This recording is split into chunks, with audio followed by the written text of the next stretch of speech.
अस्सलामु अलैकुम वरहमतुल्लाहि वबरकातुहू। नाज़रीन इकराम, आज हम बात करने वाले हैं कि तबलीगी जमात में निकलने के बाद में जो दाई है उनकी सिफ़ात कैसे होना चाहिए।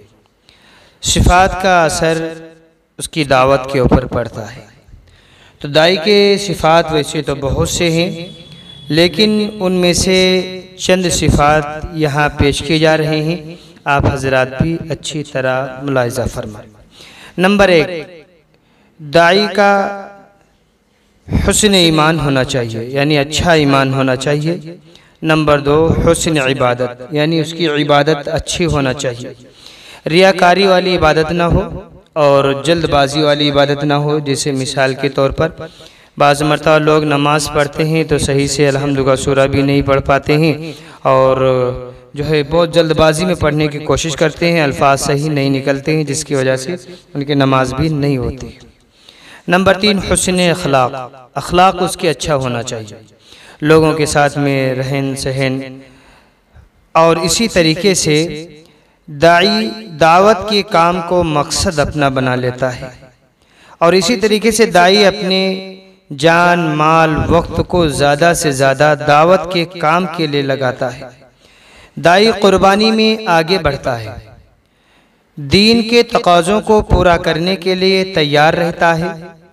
आखिरत को सामने रखकर पहले दीन के तकाज़ों को पूरा करता है और बाद में दुनिया के तकाज़ों को पूरा करता है। दाई दुनिया की ख्वाहिशात वाली ज़िंदगी से बचता है और इसी तरीके से दाई जो होते हैं वो मौत के बाद की ज़िंदगी की तैयारी करता है।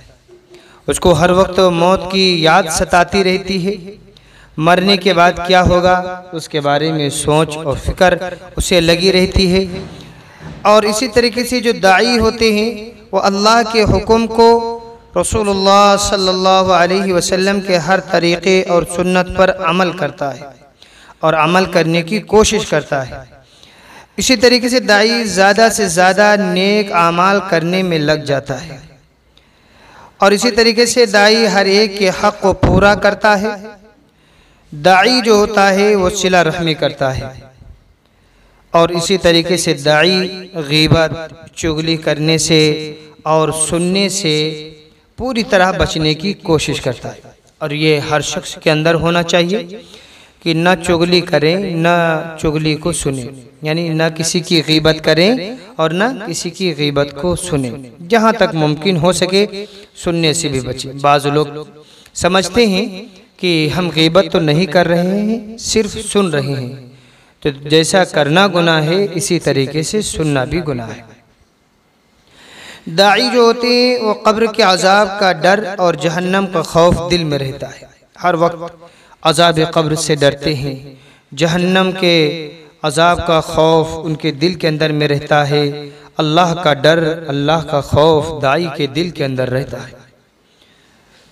दाई हर वक्त अल्लाह को राज़ी करने की कोशिश करता है कि मेरा अल्लाह मुझसे किस तरीके से राज़ी हो जाए।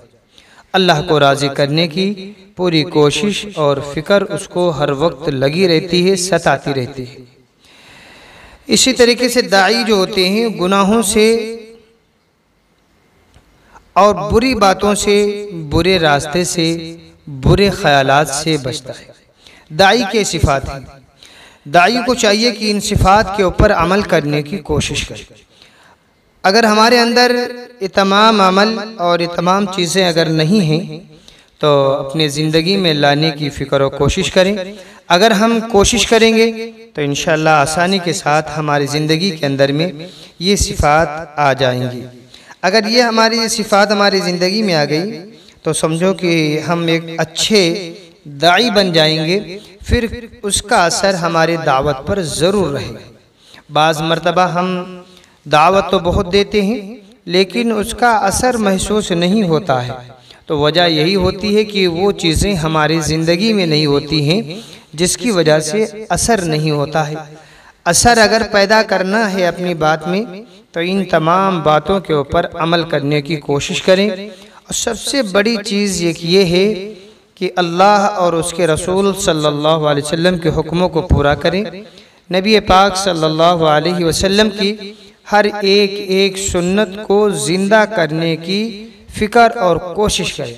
अगर थोड़ी सी हम फ़िक्र कर लेंगे, कोशिश कर लेंगे, कोई मुश्किल नहीं है, इंशाअल्लाह आसानी के साथ में ये तमाम सिफ़ात हमारी ज़िंदगी में आ जाए। अल्लाह हमें दीन की सही समझ अता फरमाए। अस्सलामु अलैकुम व रहमतुल्लाहि व बरकातुहू।